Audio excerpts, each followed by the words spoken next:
इस बार महाशिवरात्रि के अवसर पर श्री कृष्ण जन्मभूमि से काशी विश्वनाथ धाम के लिए दिव्य प्रसाद भेजा जाएगा, जिसे लेकर श्री कृष्ण जन्मस्थान सेवा संस्थान के द्वारा सभी तैयारियों को अंतिम रूप दिया जा रहा है। पहली बार आयोजित किए जा रहे इस आयोजन के संबंध में श्री कृष्ण जन्मस्थान सेवा संस्थान के पदाधिकारियों ने जानकारी देते हुए बताया कि आगामी 8 फरवरी को श्री कृष्ण जन्मभूमि से काशी विश्वनाथ धाम वाराणसी के लिए दिव्य प्रसाद रवाना किया जाएगा। प्रथम बार आयोजित किए जा रहे इस आयोजन को लेकर श्री कृष्ण जन्मस्थान सेवा संस्थान के सचिव कपिल शर्मा एवं संस्थान के सदस्य हिंदूवादी नेता कोपेश्वर नाथ चतुर्वेदी ने जानकारी दी कि महाशिवरात्रि के पावन अवसर पर श्री कृष्ण जन्मभूमि एवं काशी विश्वनाथ धाम के मध्य पावन नवाचार के भाव से इस नई व्यवस्था को पूरा कराया जाएगा। उन्होंने बताया कि सवा मन फलाहारी लड्डू, फल, पंचमेवा बाबा विश्वनाथ एवं भगवती अन्नपूर्णा के वस्त्र एवं श्रृंगार के साथ सुगंधित द्रव्य सहित अन्य सामग्री शास्त्रीय मान्यताओं एवं परंपराओं के साथ विधि विधान से मंदिर के पूजाचार्य के मध्य सजे हुए वाहन से काशी विश्वनाथ धाम के लिए रवाना की जाएगी। भगवान श्री कृष्ण की पुण्य प्राकट्य भूमि जन्मभूमि से बाबा विश्वनाथ धाम वाराणसी काशी में महाशिवरात्रि के परम पवित्र पावन दिवस पर प्रसादी भेजी जा रही है।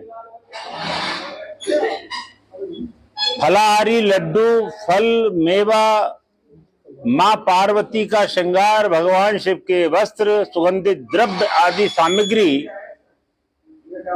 करोड़ों करोड़ कृष्ण भक्तों ब्रजवासियों की तरफ से भक्ति भाव के साथ में श्री कृष्ण जन्मभूमि के पवित्र प्रांगण से 8 फरवरी को प्रातः 10 बजे भेजी जाएगी। भगवान शिव और कृष्ण को अलग करके नहीं देख सकते।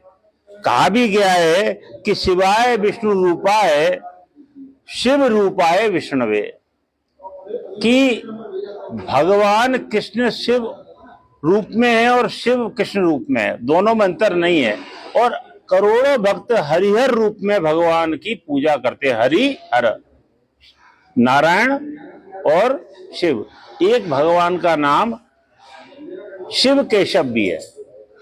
तो उसी भाव को हृदयंगम करते हुए, उसी भावना को भाव में रखते हुए श्री कृष्ण जन्मभूमि पे से जब प्रसाद जाएगा तो हजारों लाखों ब्रजवासियों का भाव तो जुड़ेगा ही, करोड़ों करोड़ शिव और कृष्ण के अनुयायियों को भी प्रसन्नता होगी।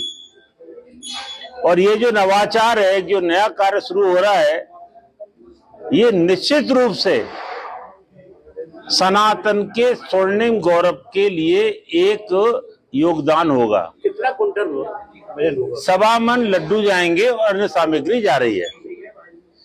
विशेषता यह है कि काशी विश्वनाथ धाम के मुख्य कार्यपालक अधिकारी श्रीमान विश्वभूषण जी पूर्व में ब्रज में अपनी बहुत सेवाएं दी हैं, तो उनका एक भाव कृष्ण के प्रति भी है और बाबा के प्रति हम सबका भाव है ही। तो उस सहयोग से निरंतर काशी, अयोध्या और मथुरा का एक संपर्क रहे, एक समन्वय स्थापित हो और जो काशी का शेष कार्य बचा है पूर्णता की ओर, वो पूर्णता की ओर जाए। और श्री कृष्ण जन्मभूमि तो अभी अधूरी है। जब तक संपूर्ण कटरा केशव देव पर श्री कृष्ण की जन्म की लीलाओं का उद्घाटन नहीं होगा, भगवान श्री कृष्ण विराजमान नहीं होंगे, तब तक कोई भी सनातनी श्री कृष्ण जन्मभूमि के स्वरूप को पूर्ण नहीं मान सकता। तो भगवान से करोड़ों करोड़ सनातनियों की प्रार्थना रहती है कि प्रभु आपकी जन्मभूमि का विस्तार हो, जन्मभूमि का जीर्णोद्धार हो, पुरातन गौरव और स्वरूप की प्राप्ति हो। और इस शिवरात्रि पर हम विशेष रूप से ये प्रार्थना करोड़ों करोड़ सनातन धर्मावलंबियों की ओर से करेंगे। कौन सी तारीख को भेजा जा रहा है? ये 8 फरवरी को प्रातः 10 बजे श्री कृष्ण जन्मभूमि के पवित्र परिसर से जन्म स्थान के विद्वान वेदाचार्य पूजाचार्य इस प्रसाद को लेकर जाएंगे और काशी विश्वनाथ धाम में वैदिक मंत्रों के बाबा विश्वनाथ को यह प्रसादी भेंट की जाएगी। यह प्रथम बार है, निरंतर यह प्रभाव बना रहे, समय समय पर भगवान आपस में प्रसाद का आदान प्रदान करते रहे, ऐसी हमारा भाव है। अभी पूर्व में बता ही दिया गया है। पिछले साल हमने होली के ऊपर बाबा विश्वनाथ के लिए यहाँ से अमीर, गुलाल, प्रसाद ये सब सामग्री विदा की थी। मुख्य पर्व वहाँ का शिवरात्रि है। आपके यहाँ से कितना कुंटल हुआ है? लड्डू जाएंगे? ऐसा है, प्रसाद की कोई मात्रा और तुलना नहीं की जाती। पर्याप्त जो श्रद्धा भावना से अधिकतम जो हो सकता है वो सेवा की जाएगी। होली इसलिए भेजी थी कि वहाँ होली में विशेष होती है। बाबा होली खेले मसाने में, वहाँ मसान की होली होती है। लेकिन बाद में विचार किया गया कि अयोध्या का पर्व रामनवमी, मथुरा का पर्व श्री कृष्ण जन्माष्टमी और काशी विश्वनाथ का मुख्य पर्व महाशिवरात्रि। तो क्यों ना हम शिवरात्रि में सहभागी बने। हमारे यहाँ भूतेश्वर विराजमान है कृष्ण के सामने और काशी में भी आदि के सब विराजमान है। तो ये कोई आवश्यकता नहीं कि हमें कोई पहले से ही दोनों अधिष्ठान देवता दोनों जगह विराजमान है, तो सभी पर्व दोनों जगह बनने चाहिए। और रामलला तो हमारे सबके क्योंकि आदर्श हैं और उन्होंने एक रास्ता भी हमको दिखाया है। तो हमारा शुरुआत था कि राम कृष्ण विश्वनाथ तीनों लगे एक साथ। रामलला की कृपा हो गई, काशी विश्वनाथ प्रकट जरूर हो गए हैं, लेकिन वो दुष्ट औरंगजेब का ढांचा कलंकी आज भी वहां दिखता है। आदि विश्वेश्वर प्रकट तो हो गए हैं। और मथुरा में वो राक्षस ने जो घोर अत्याचार का हम पे नासूर चिपका रखा है, वो भी हमें आंख में खटकता रहता है।